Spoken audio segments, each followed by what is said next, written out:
Hi friends, welcome back to my channel. ഇന്ന് ഞാൻ വന്നിട്ടുള്ളത് ഒരു പൂരിയുടെ റെസിപ്പിയുമായിട്ടാണ്. വളരെ ടേസ്റ്റി ആയിട്ടുള്ള അതുപോലെ തന്നെ വളരെ പെർഫെക്റ്റ് ആയിട്ടുള്ള ഒരു പൂരി ഈസി ആയിട്ട് നമുക്ക് എങ്ങനെ തയ്യാറാക്കി എടുക്കാമെന്ന് നോക്കാം. അതിനു മുമ്പേ നിങ്ങൾ എൻ്റെ ചാനൽ ആദ്യമായിട്ട് കാണുന്നവരാണെങ്കിൽ ചാനൽ ഒന്ന് സബ്സ്ക്രൈബ് ചെയ്യുക. തൊട്ടപ്പുറത്ത് കാണുന്ന ബെൽ ബട്ടൺ പ്രസ് ചെയ്തിട്ട് അതിൽ ഓൾ എന്ന ഓപ്ഷൻ സെലക്ട് ചെയ്യുക. അപ്പോൾ നമുക്ക് വീഡിയോയിലോട്ട് പോകാം. ഇതിനു വേണ്ടി ഞാനിവിടെ ഒരു ബൗൾ എടുത്തിട്ടുണ്ട്. ഇനി ഇതിലേക്ക് 1.25 കപ്പോളം ഗോതമ്പ് പൊടി ചേർത്ത് കൊടുക്കാം.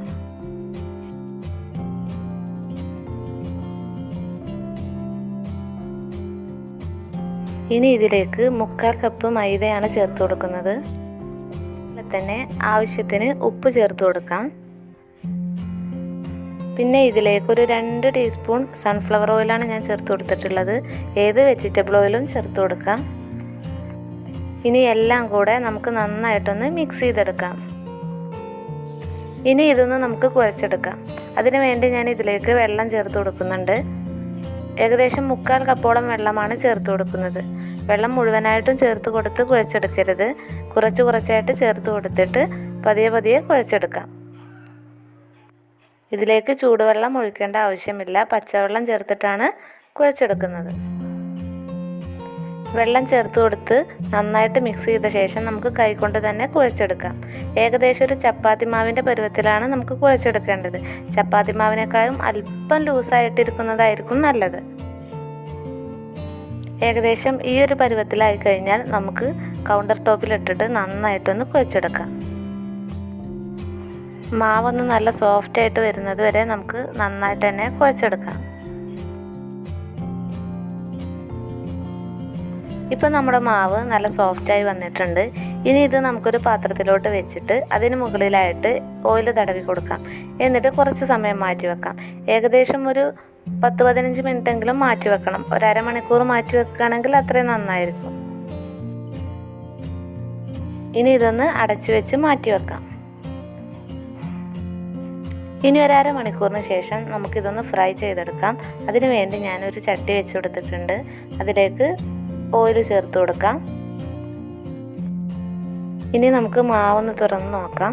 നമ്മുടെ മാവൊക്കെ നല്ല സോഫ്റ്റായിട്ട് വന്നിട്ടുണ്ട്. അപ്പോൾ നമുക്ക് പൂരി റെഡിയാക്കാം. ഇനി നമുക്ക് മാവിനെ ചെറിയ ബോൾസ് ആക്കി എടുക്കാം. ഇതുപോലെ ചെറിയ വലുപ്പത്തിൽ വേണം എടുക്കാനായിട്ട്. എന്നിട്ട് പ്രസ്സിലൊന്ന് വെച്ചിട്ട് ജസ്റ്റ് ഒന്ന് അമർത്തി കൊടുക്കാം. വളരെ കനം കുറച്ചിട്ട് പരത്തിയെടുക്കണം. ഒന്നിച്ച് ഒരുപാട് പരത്തി വെക്കരുത്. ഒരെണ്ണം പരത്തിയെടുത്ത ശേഷം അത് അപ്പോൾ തന്നെ എണ്ണയിലിട്ട് പൊരിച്ചെടുക്കാം. എന്നിട്ട് അടുത്തത് പരത്താം. അങ്ങനെ വേണം ചെയ്തെടുക്കാനായിട്ട്. ഒരുപാട് അങ്ങ് പ്രസ് ചെയ്ത് വെച്ച് കഴിഞ്ഞാൽ നമുക്കിത് പൊങ്ങി വരില്ല. പ്രസ് ചെയ്ത ഉടനെ തന്നെ നമുക്ക് എണ്ണയിലേക്ക് ഇട്ട് കൊടുക്കാം. അപ്പോൾ ഇതുപോലെ നല്ല പെർഫെക്റ്റ് ആയിട്ട് പൊങ്ങി വരും. അതുപോലെ തന്നെ തീ എപ്പോഴും ഹൈ ഫ്ലെയിമിലായിരിക്കാൻ ശ്രദ്ധിക്കണം. ഇനി ബാക്കിയെല്ലാം നമുക്ക് ഇതുപോലെ തന്നെ പ്രസ് ചെയ്തിട്ട് പൊരിച്ചെടുക്കാം. പ്രസ് ചെയ്ത ഉടനെ എണ്ണയിലേക്ക് ചേർത്ത് കൊടുക്കുമ്പോൾ നന്നായിട്ട് പൊങ്ങി വരും.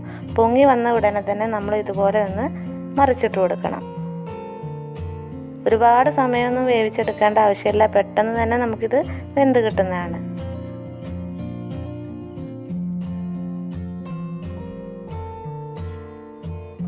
അപ്പോൾ നമ്മുടെ ടേസ്റ്റി ആയിട്ടുള്ള പെർഫെക്റ്റ് ആയിട്ടുള്ള പൂരി ഇവിടെ റെഡിയായി വന്നിട്ടുണ്ട്.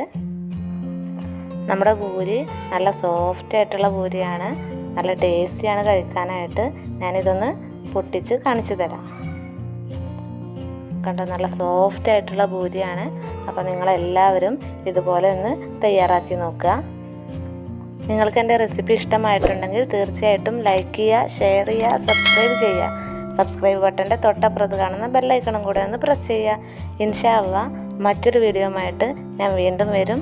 Thank you.